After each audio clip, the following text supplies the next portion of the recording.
use them in the future and host them on our YouTube page. So I'm on your cue, Araya. Ready. Okay.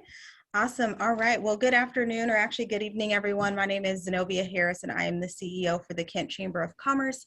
On behalf of my board, my staff, and the DEI committee, we'd like to welcome you to this wonderful conversation, which is a discussion with your DEI committee and an introduction. Before I get started, I would like to acknowledge that the city of Kent is on the traditional land of the Duwamish and the Muckleshoot people, and honor the land as well as the Native people past and present that inhabit it. So again, thank you so much for joining us today. It is a pleasure that I introduce you to the DEI committee. It has been decades since the Chamber established a new committee, and we're excited to introduce you to them and also gain your insight on what you think or what impact this committee can have. We'll go to the next slide, and I'll just kind of tell you why we are here today. We're here for a couple of things, and I'm assuming we got a lot of business people on the line, so I thought it'd be appropriate just to go by sheer numbers and what's important. So on July 20th of 2020, the Chamber was Zoom bombed, and what that meant for us is we were attacked by racist people who spewed hateful words and images during one of our business meetings. What that did for me is it really just kind of lit the fire and made me ask the question, why, Zenobia, are you not having these conversations with your businesses about diversity, equity, and inclusion? Information on Kent, 4,000 plus. The city of Kent has 4,000 or over 4,000 businesses here in the city of Kent. We are the 6th largest city in the state of Washington. We are the 3rd largest city in the county, and we are the 8th most ethnically diverse city in the nation.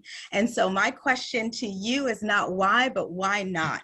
We are perfectly positioned to have these conversations, and the Chamber being a business organization, we are going to take some responsibility in ensuring that our businesses and our community alike understand the power and the importance of diversity, equity, inclusion. And that's really why we started the DEI committee, and that's why we're here today speaking with you, seeking your input. So I appreciate you this evening.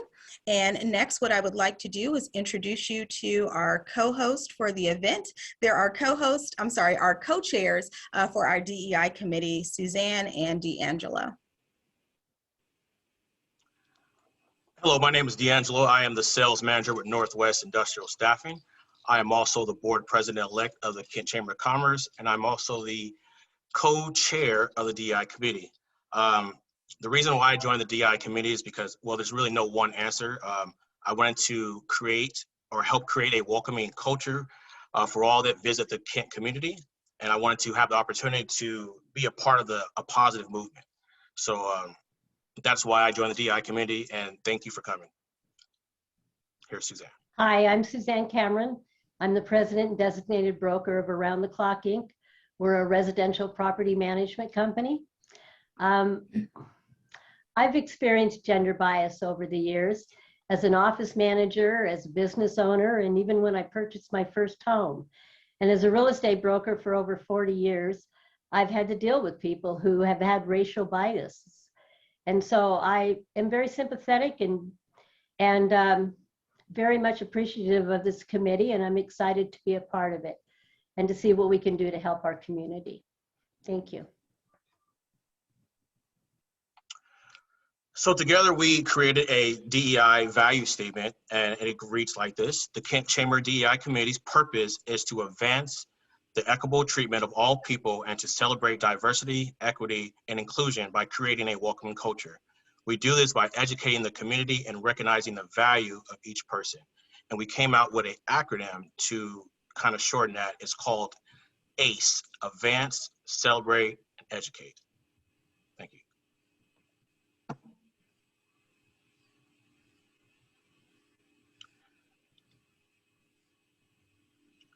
Perfect. Thank you for sharing that value statement. I think it's very important that organizations have that value statement and a vision statement to help move their mission forward. And so now it's probably a great time for us to introduce everyone that is on the committee. So good evening, everyone. First of all, I want to assure you that I am actually that person in the picture, but it's Tuesday and it was raining, so my hair is up. But anyway, good evening, everyone. My name is Lynn Strickland. I work as the Executive Director for the Aerospace Joint Apprenticeship Committee, which is a nonprofit that provides apprenticeship, pre-apprenticeship, and youth apprenticeship across the state of Washington, open to any employer, and we actually work beyond aerospace. And the reason that I wanted to be a part of this committee is that we have a lot of conversations, especially since last summer.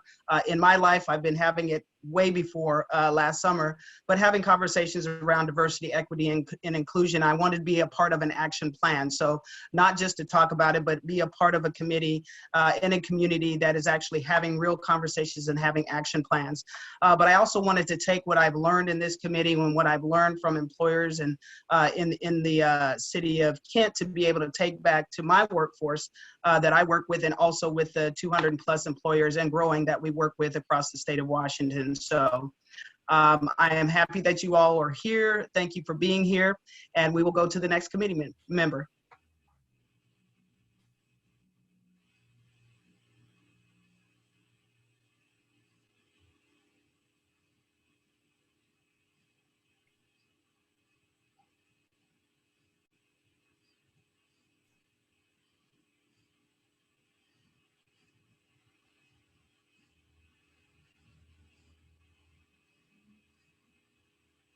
Lori?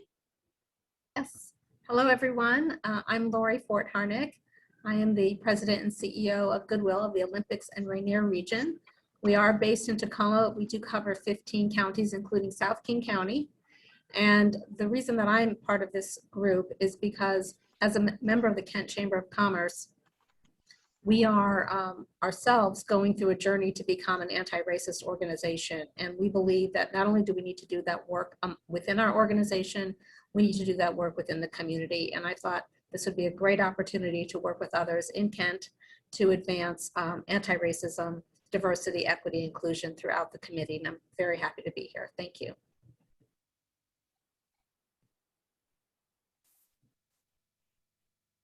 Hello, everyone. My name is Alon Edmondson. I am a State Farm agency owner here in Kent. This is actually, we just celebrated my first full year in Kent. I moved up to Kent from Auburn during the pandemic last year. And one of the things that attracted me to Kent was the diversity, because we have to do market research before we relocate. And I was really impressed by how diverse the city of Kent was, and obviously the proximity to other major metropolitans. The reason I joined the DI committee is to obviously, I experienced ceilings in previous roles that I had as manager. So then when I took a leap of faith and became an owner of my own business, one of the things I wanted to bring on is diversity and inclusion into my workplace. So that's what I strive to do as an owner, just bring in a ton of different people from all walks of life and the background. And so I'm excited to help and serve the city of Kent and the chamber.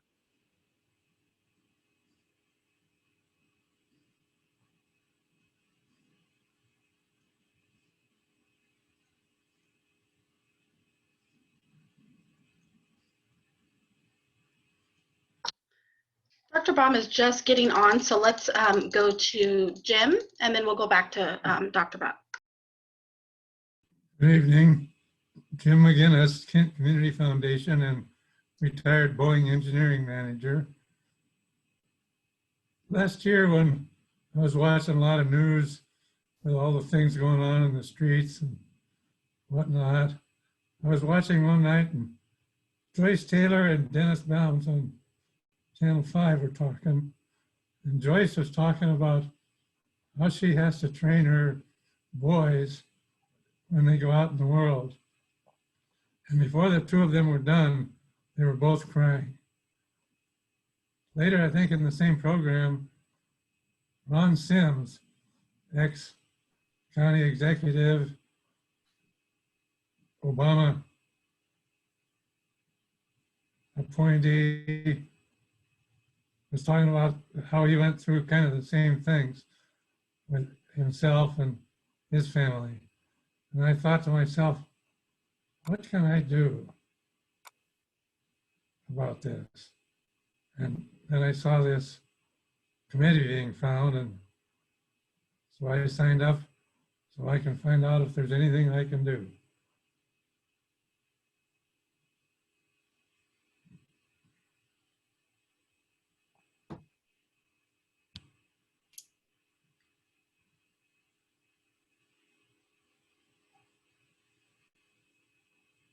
Can you hear me? Yes, I'm up here. I apologize. We had a potential gas leak in our house, and I was totally running around trying to figure out what's going on. So my apologies for being late. Hi, I'm Bob Danielle. I have been an active active participant in all diversified or diversity, equity, and inclusion events for quite some time. I had the opportunity to put together something for the City of Federal Way, which is still in place about years later. To kind of get to the point, the reason why I got involved in this committee is because I wanted to make a difference. I believe in our community.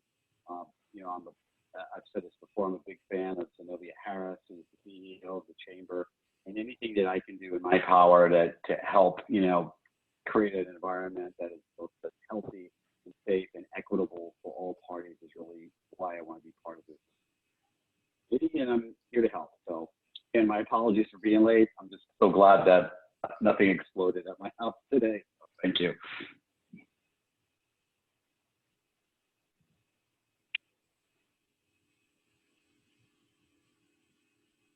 Hello, I'm Nancy Skipton. I'm the Executive Director of the Kent International Festival. Part of the reason why I wanted to be included in this committee is it's a really great fit for what we do, what our mission is for the Kent International Festival. Since 2009, we've been gathering people together one day a year to celebrate the diversity and the culture and the heritage of the people who reside here in the city of Kent and the surrounding area. And being part of this committee is going to give me an opportunity to be part of continuing to create a welcoming culture here in the city and to further the same mission that we have in our festival, which is to celebrate and honor diversity. Thank you.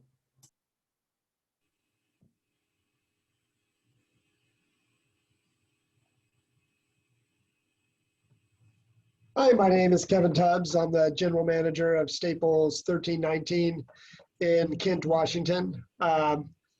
I joined this committee. I've been in retail now 35 years. I've been a manager for Staples for 15 years, and I've really reaped the benefits of hiring and being part of a diverse community. I know what an enhancement it is to your workplace to have a diverse staff and to be part of a diverse community.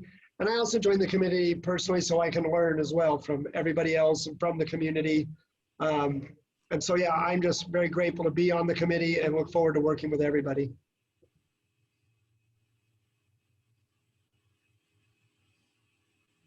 Good afternoon. My name is Ashley, and I work for Amazon in their fulfillment operations. And I also serve as their president of women operations for the Pacific Northwest region.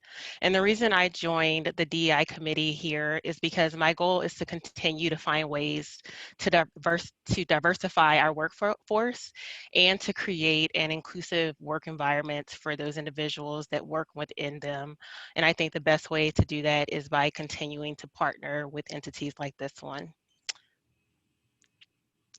On to the next one. Good evening. I am Dennis Wilson. I am branch manager at Harborstone Credit Union's Kent Station branch. And the reason why I wanted to join the committee is after seeing what was going on last summer, I was looking for a tangible way to get involved and help make a difference. And by joining the committee, I'm able to help spread the mission of equality and equity in not just Kent, but the entire South King County area.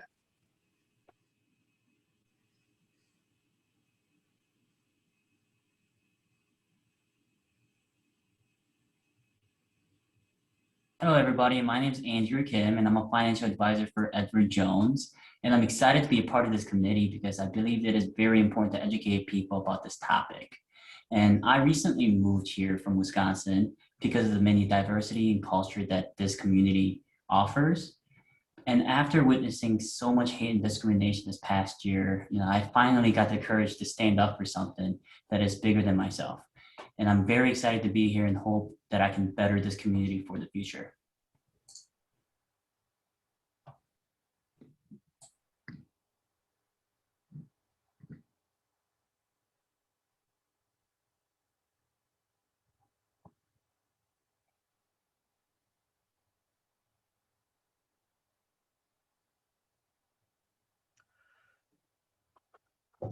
So Okay. once again, our value statement, the purpose of the Kent Chamber DEI Committee is to advance the equitable treatment of all people and celebrate diversity, equity, inclusion by creating a welcoming culture. We do this by educating the community and recognizing the values in each person.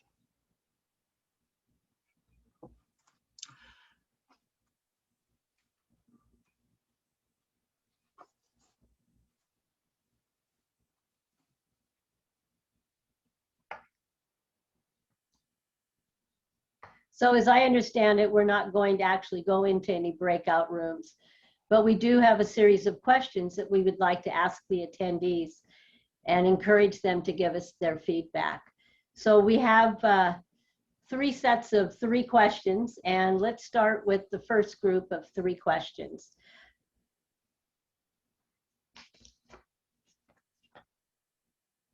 And Lynn, I believe you were going to ask those questions? Yes, sure. I will go ahead and ask those questions. So, so question number 1, why do you think that businesses and the Kent Chamber of Commerce should work towards advancing diversity, equity, and inclusion? So from your position as a business or a community member, why do you think that businesses and Kent Chamber should work towards advancing equity, diversity, equity, and inclusion?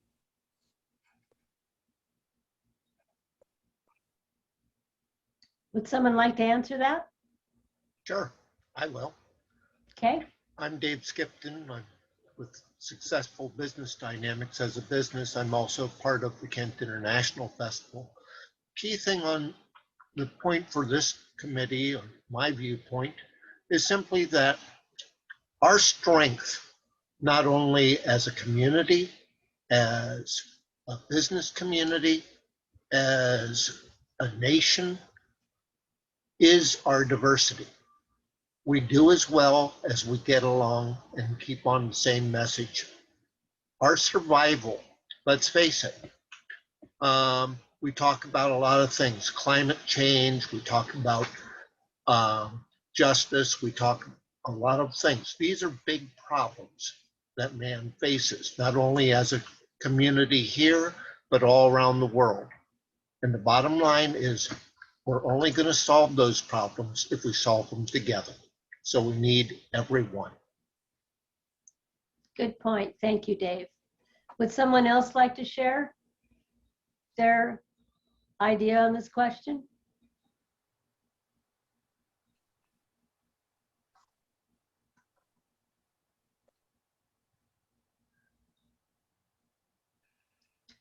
Okay. If we have no other comments, we can go on to the next question. I'll offer up a suggested. Oh, thank you, Laurie. Something to think about.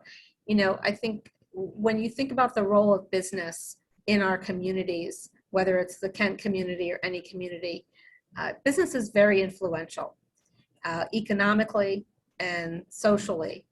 And if businesses don't stand up for diversity, equity, inclusion, it makes it very difficult for the rest of society. So I think knowing about the economic power that businesses have, knowing about the influence that businesses have in terms of how they relate to customers, how they partner with one another, how they support and give back to communities, I think it's absolutely critical that businesses be involved in advancing diversity, equity, inclusion, of course, starting within their own house, but then also as part of a community effort. So agreeing with Dave, we have to work together, and that often begins with working with yourself and your own team and doing that work, but then sharing that and learning from others. How can it be advanced through the community itself?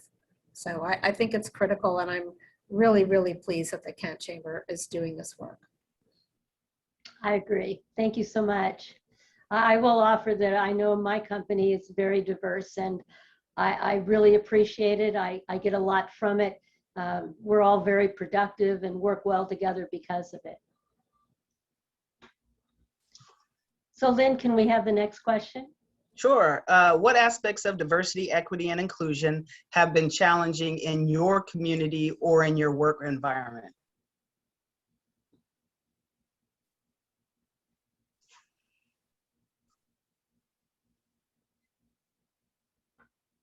Does anyone have an answer for that? Good evening, friends. My name is Bukta, and I'm the Senior Director of Office of Equity, Diversity, and Inclusion at the Port of Seattle. So thank you for inviting me, and it's great to be with all of you here.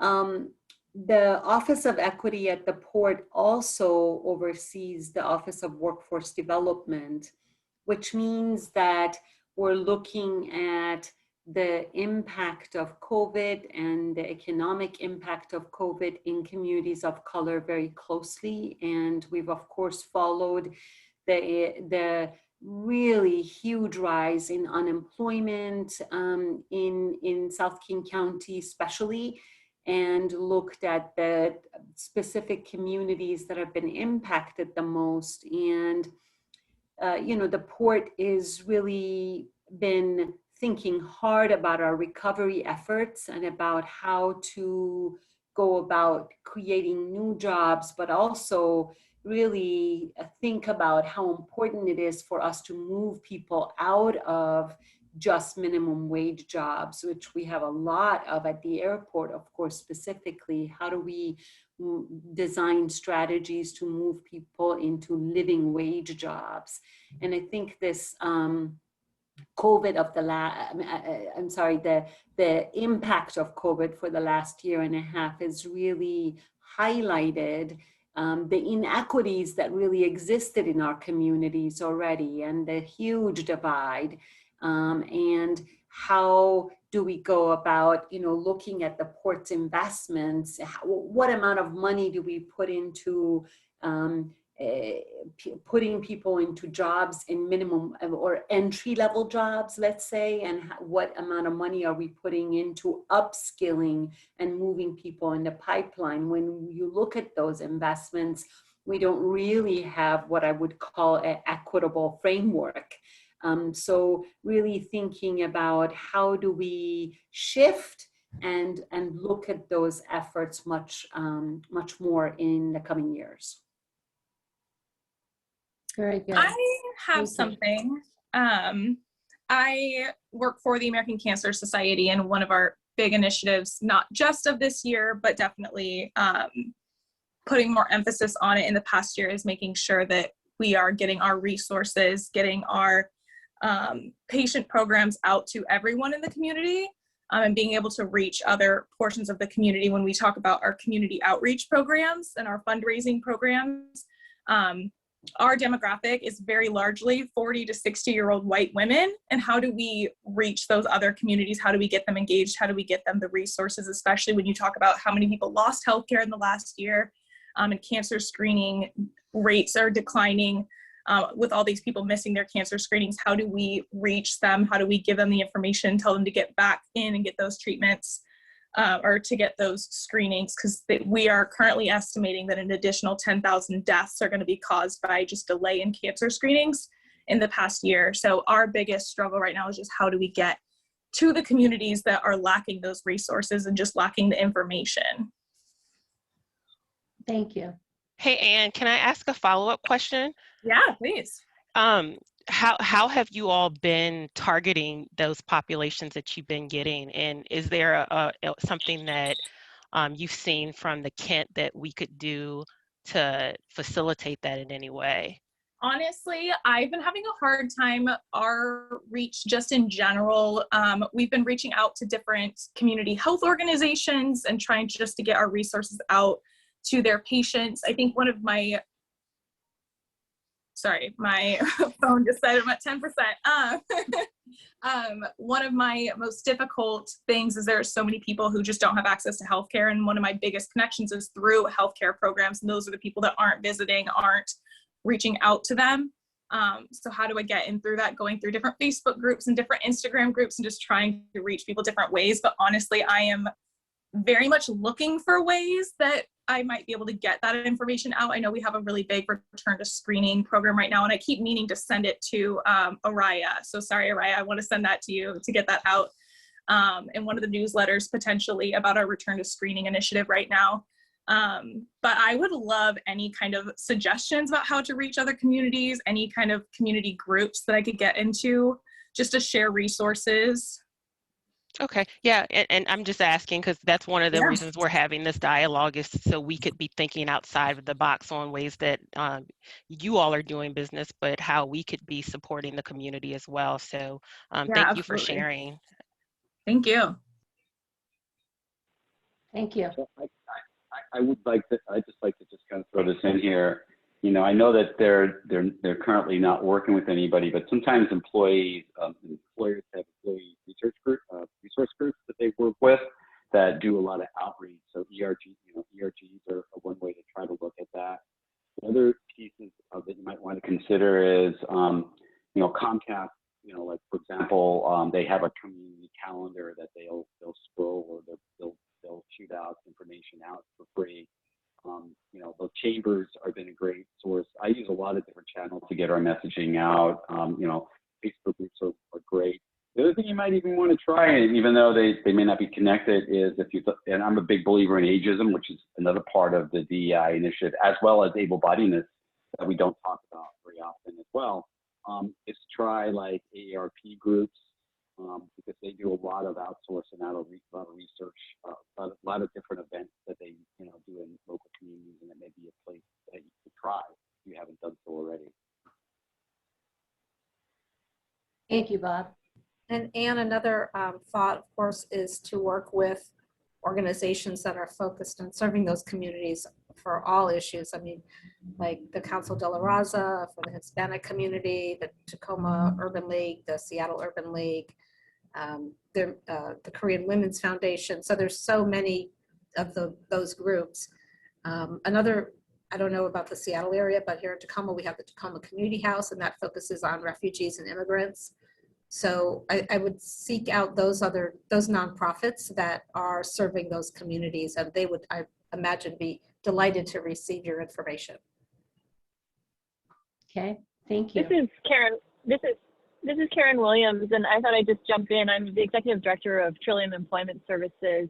We've been a member of the Kent Chamber for a while, and we help businesses hire people with developmental disabilities. So I'm putting that out there just to say that we've, since the 80s, been thinking about inclusion in terms of people with disabilities, and we offer that resource to businesses throughout Kent and Auburn and South King County.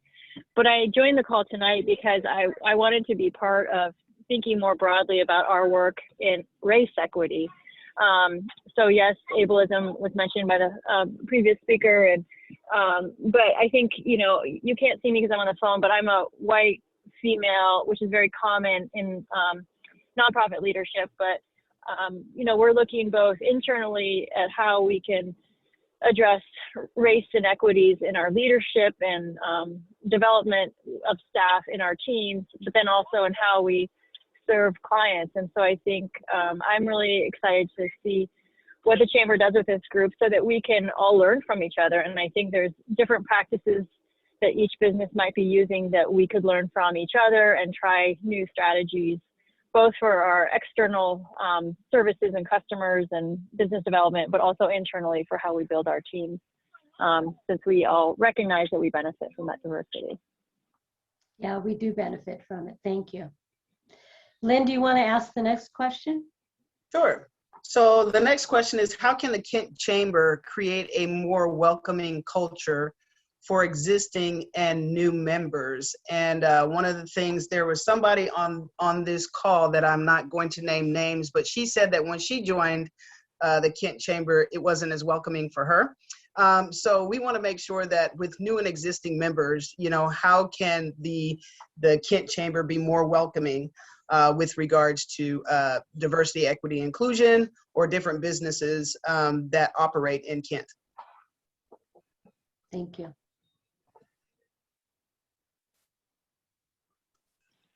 So would I can- anyone I can like to chime help in us here. with an answer here?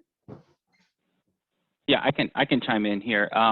Thank you. Just because prior to moving to Kent, I did go and I like to interview businesses I'm going into business with or any kind of partnerships just to make sure it's a good fit. And I did sit down with the chamber in Auburn prior to moving to Kent, and just the difference in the onboarding process. Zenobia and Araya have been awesome. I get great emails. They call, they remind me of the meetings. I'm privy to any kind of events that are going on, not only in just Kent, but in the greater Sound area, which is awesome.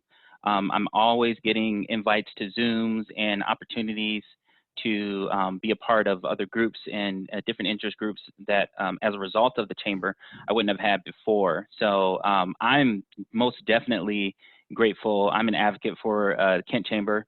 Some of my peers in other states, we have a huge Facebook group.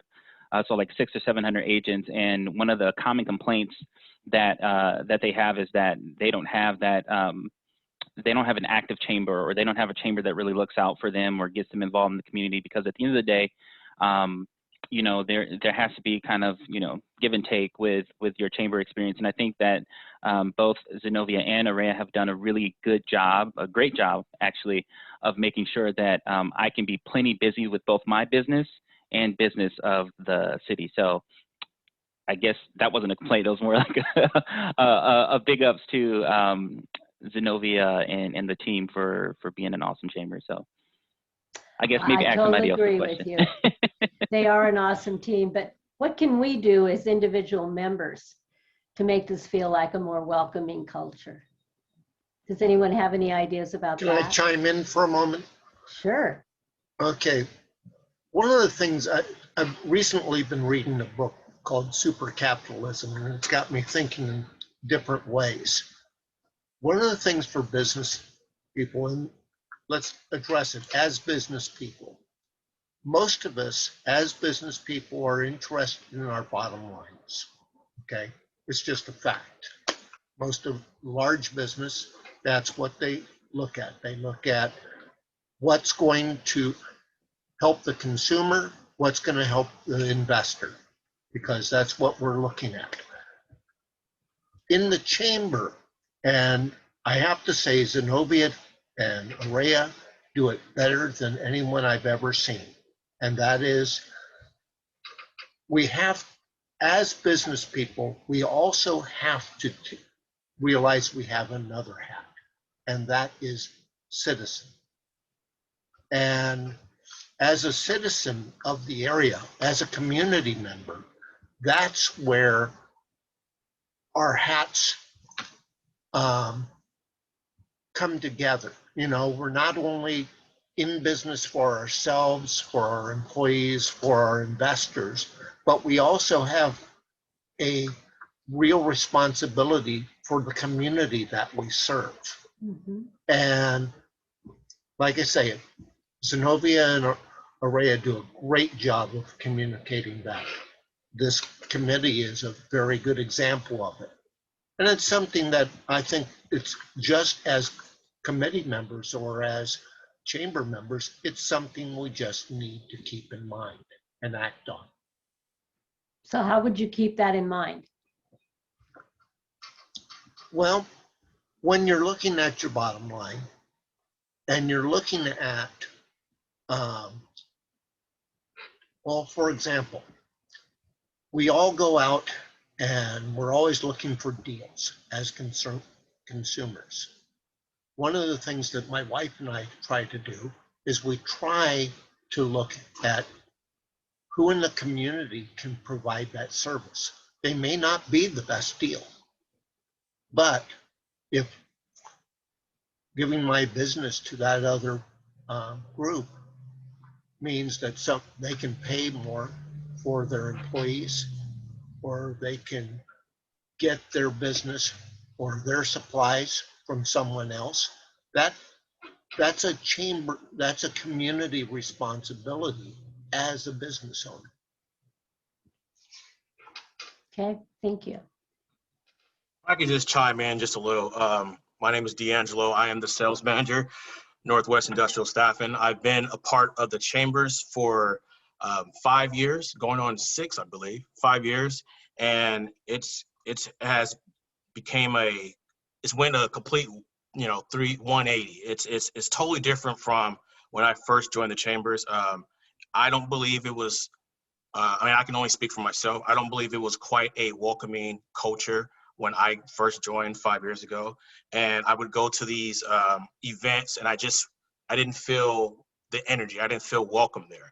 And I think, Zenovia's team, Zenovia and Araya has brought energy to this committee, to this chambers. And it's so much togetherness. It's much more of a community, a small family than it was before. And I think we're heading a great direction. We now have a DEI committee we never had 5 years ago. And it's just everything that the steps that we are taking as a committee, as a chamber, it's going toward to create a bright future for everyone, especially in the Kent community and outside the Kent community. I live in Auburn, and I support my community in Auburn, but I do support all the small businesses that are in Kent. And that's just, as a community, I think we all need to just concentrate on the small businesses, welcoming each other and visiting, supporting each other. That's how small businesses strive and stay together. But I think the Kent Chamber, they created a more welcoming culture by, I think it was just the power of feeling welcome. It was just, from the ribbon cuttings to everything that we do, it was just, hey, let's support this business, let's support that business. And it was just, it created a positivity. Positivity is, you have a positive workplace. It makes people want to be a part of a committee or a board or, just anything. So anything Zenovia says, hey, can you guys go out there and hand out flyers in the rain to show work? I'll do it because, I know it's going to a good purpose. I know she wouldn't just have us out there doing any senseless things. And so that's why I joined this committee. And that's why I love this DEI program. So go ahead. Thank you. Yeah, I'll chime in as well. I always think about actionable items and how we can make things scalable. My experience was positive with this as well, but it was also the same way with Amazon. And the two things it had in common was that in both experiences, someone reached out to me, whether it was someone from a committee or I had a mentor when I came into the company. And I think if we think about how we can replicate that with individuals that are coming into the chamber, one of the ways we could think about doing that is how do we partner with people to get that full scale, full scope of what is this committee about? What are the different areas that they could be exposed to from the different, DEI committees? What are all of the different committees? Where can they play? Do they get a mentor? And can they get that one-on-one feeling that maybe Zenovia can't necessarily touch everyone that she wants to, but you can get that same experience with someone else. So I think maybe those are some of the things that we can start thinking about of how we can make this experience that the gentleman just shared prior to me and everyone else just shared scalable down the line. So that's just my experience from not only Amazon, but within the chapter as well, that I think we maybe can capture and move forward with. Thank Just you. a thought. Yes. Zenovia and Araya definitely set the example, but I do believe it's up to all of us to continue that example along and share it with everyone. So we have another set of questions, and D'Angelo, I believe you have the next 3 questions. Do you want to give us the next question? So the next question is, if you had a magic wand and could have one wish from the Kent Chambers of Commerce DEI committee, what would it be?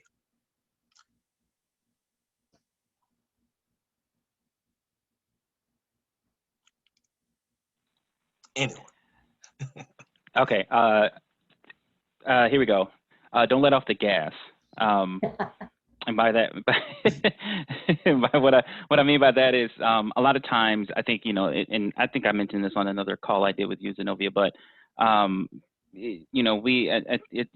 our diversity, equity, and inclusion becomes fad sometimes with different companies, and it's a popular thing to do. So maybe you throw something at a cause, throw money or donations or people or some kind of community service, and then boom, a year or two later, you kind of settled back into what you used to do or what you normally do or have done. And as a result of that, this conversation and the actionable items that we're trying to do, they never get moved forward, which is why ideally, I mean, this would have been awesome to have an established DEI years ago. And, we're just actually, this is a call about adding members, but I think that's what happens a lot of times. So this is a great start, but let's not let off the gas. Let's get involved in the community.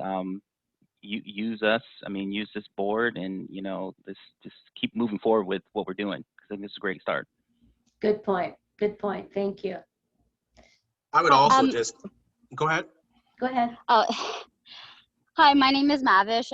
I'm with Trillium Employment Services as well. I think if anything, and I feel like this goes for every organization, regardless big or small, just be transparent, but also be aware, because I grew up here, born and raised in this city, so I've seen a lot of changes come through. And growing up as a daughter of immigrants, it was kind of difficult to go growing up, because I was kind of, I guess more, it's not really ashamed, but people made it feel like, they made it very obvious that you were different. And especially after 9/11, they made it even more obvious. So I would just say be more transparent and be more aware of other cultures, because we are seeing a lot of refugees coming here from different countries, as they really don't understand. So I would probably be more transparent with those communities as well. Good point. Thank you. You want to ask the next question, D'Angelo? Sure. What methods do you, as a business leader, use to get your team to accept diverse work groups?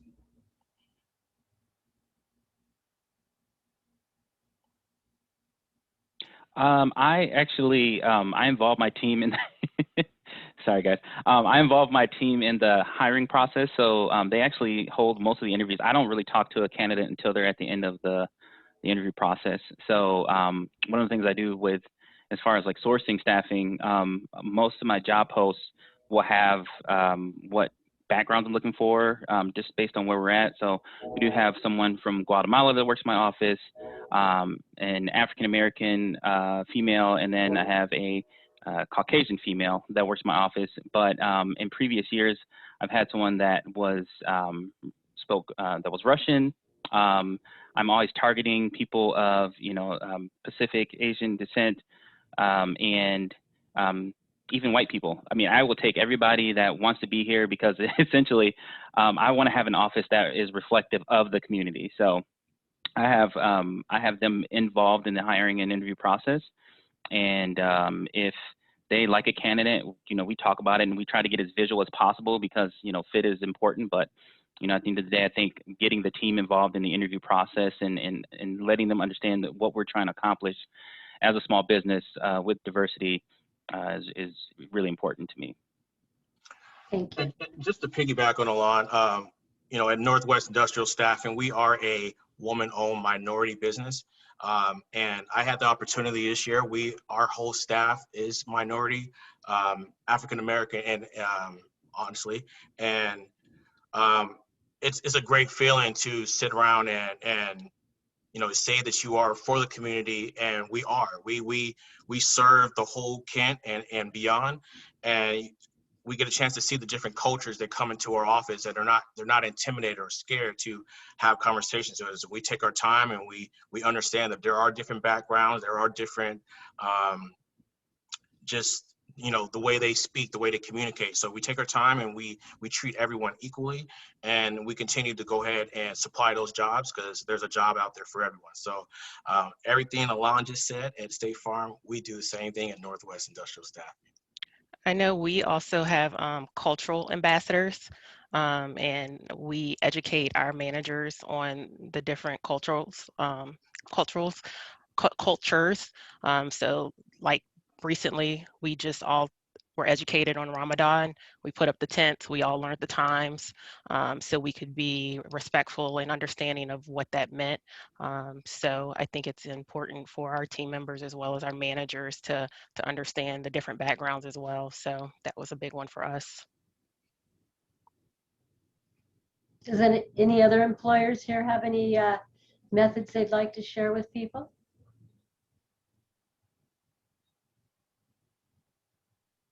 Do you want to ask the last question that you have there, D'Angelo? Okay, and my last question is, does your business have a diversity statement? And if not, would you like help creating one?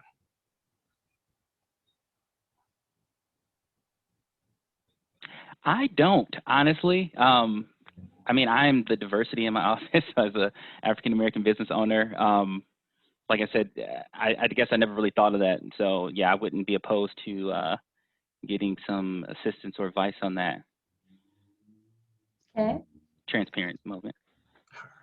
Does anyone else in our group today have a diversity statement for their organization or company? We have an anti-racist statement that we have wrote and we have posted and we have communicated that not only on our website and with employees, it's in our signature line and our emails, and it's also posted in every single one of our Goodwill stores. So, and also here in our job training centers. So it's important to have a statement, but what's even more important is to back it up with action. And so we are also communicating wherever we can the actions that we're taking. And, you know, we have a long way to go, but we are taking steps. And so I do think statement is really important, but it's only the first step. Right. You have to be able to carry it out and show it by example. Yeah, show at least progress on the journey. Yes. And hold people accountable. Yes. Yes. I would just add that the Port of Seattle also, like Lori, like Goodwill, has a statement, and it's everywhere, and we've really socialized it incredibly widely internally in the last year and a half and got a lot of buy-in. But the most important work in the last year and a half for us internally has been to center that statement on race, right? So not just a diversity statement, not just the equity framework, but moving the port to actually begin to say racial equity, and to have a statement on the port website that says why we center race. That took a huge amount of work. It was really, really, really a lot of challenging. The process was challenging and involved a lot of coming together. And in the end, we worked collaboratively and arrived at the decision of why to center race and how to say it. What is our story about why we do? And I'll put the link to those pages here in the chat. Thank you. Thank you. Thank you. So we just started our equity team, I believe, last year. So we would love to have someone help us craft a statement. I would think it'd be great. That is actually one of our action statements in our committee this year, is to create a statement. So please feel free to connect with me. I'll put my email and our website, and yeah, reach out. We would love to hear your guys' thoughts. All right, thank you. Okay. All right, well, we have another question, and the last three questions I'm going to go ahead and ask, excuse me. You're going to answer, I'm going to ask. Can you identify how you would personally like to impact your work in the Kent community, either on a micro or a macro level?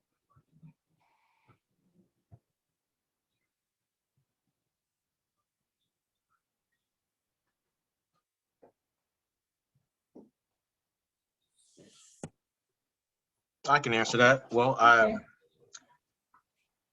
think I'm impacting the Kent community by being a part of the Kent community, by being a part of the diversity, equity, inclusion community. It's just being out there and trying to make a difference instead of just looking a blind eye. So I think, you know, just anything that you can do to impact your community, do it.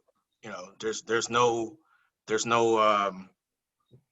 excuses anymore. So there's plenty of resources, and if you don't know how to help your community, reach out to, look up some resources, or come to the Kent Chambers, and we can direct you and show you some resources how you can help people in the community. But I just feel like just go out there and do something. Don't just step over or walk around.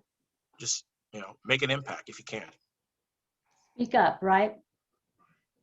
I also want to say something about that as well. Yes, for Andrew. me, I really just want to get to know each individual person that's a member here in Kent Chamber of Commerce, not looking at anything else as far as their business goes, what they do for a living, but as an individual person, as far as what kind of person that person is, because at the end of the day, we can all relate to each other, because we all have families that we are living for, and we are doing what we're doing because of that. And if we get to know each other a little bit better, I think that would make us a little bit more inclusive, and be able to see a bigger picture moving forward.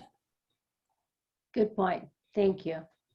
I'd like to go back to something that Dave said earlier, and he was mentioning the word being a citizen. So not just being a business owner, just only being a business leader, but also being a citizen as well. So I think that's where it starts, is if you're starting with yourself and you're going out and you're treating people fairly, and no matter what they look like, what they think, whatever, all the different reasons why we might try to discriminate everyone. If you're starting there, A, you're going to set an example for other people that look to you as a leader, but B, it's also going to give them an example of, hey, it spreads. Hey, how can I act? And as we're going back, as we're talking about being more welcoming, a lot of times when we get together for these events in person, which thank goodness we're going to be able to start getting back together in person, we always find the people that we know and our friends, we chat with them, but also making sure, hey, are we going to get out and are we going to meet new people here? Now, as going back to what Dave said about the capitalism, that's going to help our bottom line, because it's going to spread the word of whatever organization you're working for and making those connections in the community. But if you're being very intentional about going out and finding someone that does not look like you and making those connections that way, that goes back to being a citizen as well. So there's a couple steps you can take to help spread the message, spread the thought process, spread just getting the idea out there, hey, we might look different, but we're all people and we all deserve respect. Good point. Thank you. Couldn't have said it better myself. So how have you been impacted by the DEI work within your own company?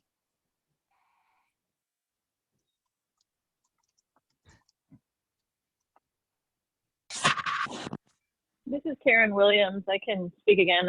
Again, you can't see me, but I'm white. And so I think, every time we're trying something and edging along, we hit a tension point. And that discomfort to me is a signal that we're doing something right. Because usually it's something about like, well, why do we have to center race in this discussion? Or why do we have to care about pronouns?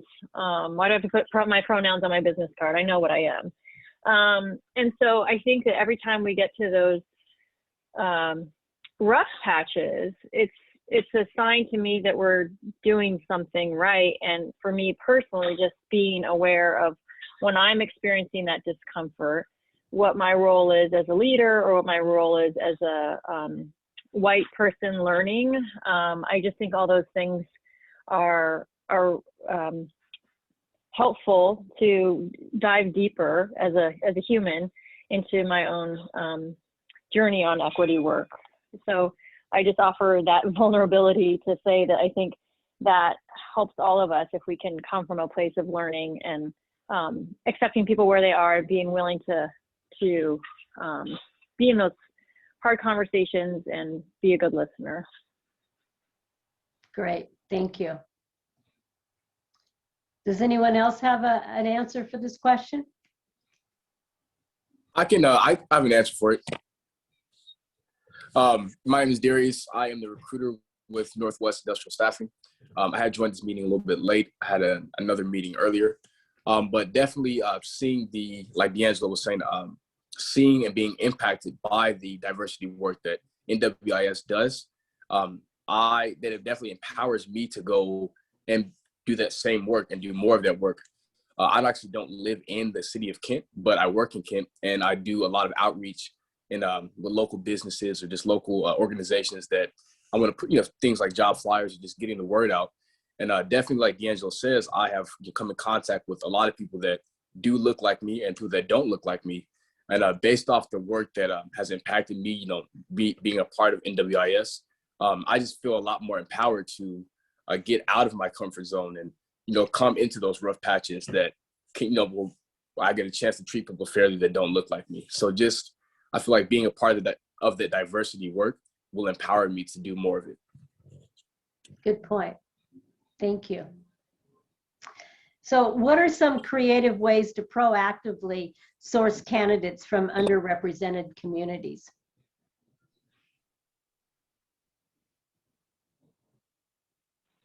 I think it comes back to getting your respective staffs involved. I mean, one of my biggest resources for team members is from my team.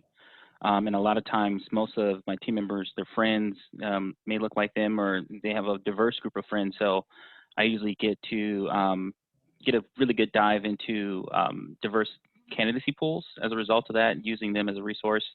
Another way I do, when we're out to eat, my wife and I, we, if we're blown away by the waiters or the waitresses that are helping us, or if it's at a grocery store, regardless of who they are, because as you guys can see, I'm a very talkative person, so I don't have a problem sparking a conversation with anybody. I'm always shopping. I'm always looking for top tier quality candidates, whether they're from Washington originally or from, foreign born that are here now. And I can coach everything else. I just really need the candidate to want to, sell insurance, and then however they look, I'm okay with it, because we're gonna rock with it, and that's just how I roll. So I think that's the biggest thing is just again dipping into your team and figuring out their friends, especially if they're local. It's really helpful for me. So.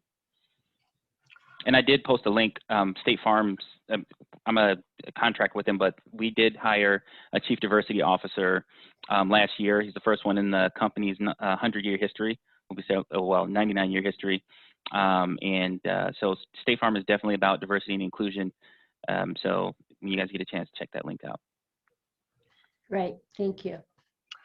And just to add to that, if Northwest Industrial Staffing, what we do, we actually go to different communities. We look at different community centers of all ethnic backgrounds. We go to barbershops, nail salons, whatever it is. And we, politely ask to talk to the manager first before we start sending out any advertisement. But you got to get out there and you got to go to those communities and find people. And Kent is a very, very diverse community. So, we have a wide spread of territory to cover and just find hardworking people that are looking for a job. And sometimes you can't just wait for them to knock on your door or call in. You got to actually get out and look for those people. So that's what we do each and every day, from Seattle all the way to Tacoma. Thank you. Okay, great, thank you. So it looks like we're coming to the end of our hour. And we appreciate all of the feedback we've gotten from everyone. We are looking for how we can be an effective committee and accomplish some things within the chamber and within our community. And we appreciate your help in enabling us to recognize what our goals should be and how we can move forward. So D'Angelo, did you have any closing words you wanted to say? Thank you for everyone that came to this successful meeting. The turnout was what we expected, and we look forward to adding our feedback and giving everyone our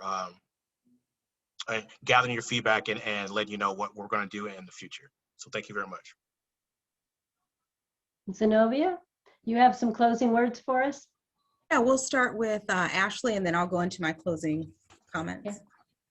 Yes, before we transition to our closing remarks from our MVP, Zenobia, we'd like to acknowledge May is Mental Health Awareness Month, which affects approximately 1 in 5 people in their lifetime.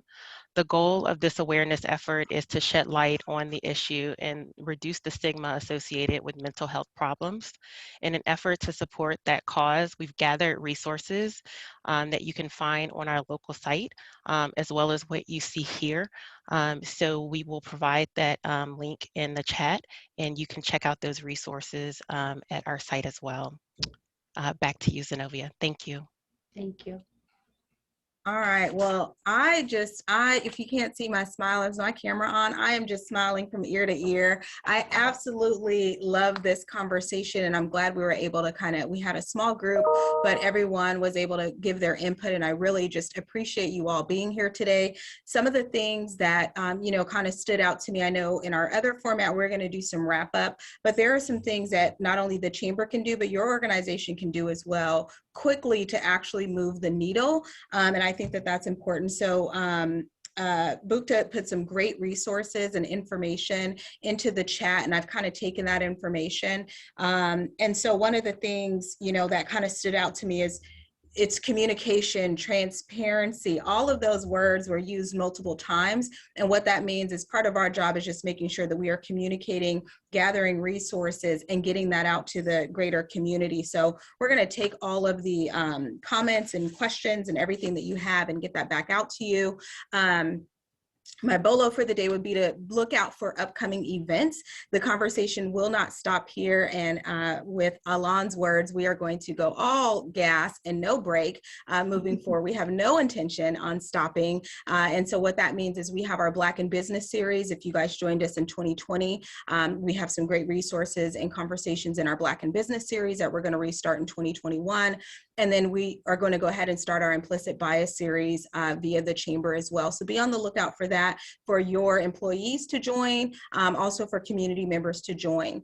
One of the things that this committee came up with, and I thought that it was just amazing, and it wasn't really COVID-19, but like everything else, COVID-19 kind of shined a light on some of the inequities that exist. And one of those was the chamber was able to really connect with organizations who were paid members, and we had a ton of resources for them. Then I started to get calls from our smaller micro businesses, businesses on the east side of the mountain, our Black-owned and minority-owned businesses, folks that needed a translator. And their question or their issue was, well, we're not part of the chamber. We can't afford to be a part of the chamber. And my job is to be a spokesperson for that community. So imagine where I was at, right? I was at this crossroad. And so what I did is I just opened up all services to all businesses, big, small, minority or not. And so what we're doing now is this committee, and as well as our board, has come up with a sponsor for minority-owned businesses, folks that want to tap into resources that are available to them. So if you want or you can sponsor a business, it's $2.99 per business. And what it does is it allows a minority business to be part of this network and this membership to get the needed resources. And then, of course, again, this was a quick conversation, but any suggestions on events or workshop topics that you guys have, you can send those over to info@kentchamber.com. But I see a lot of workshops already: how to create an anti-racist statement, how to create a value statement, implicit bias. What is an ERG? We use that term, but some folks might not know what that is, right? ERG. There's just a lot of different things that I see that this committee can do, and I'm so excited to be on this journey with them. I'd like to thank Puget Sound Energy as well as Oberto, who have done a sponsorship for minority-owned businesses, because it is definitely in line with what their organization does as a whole. So with that being said, I appreciate you this evening. Thank you very much.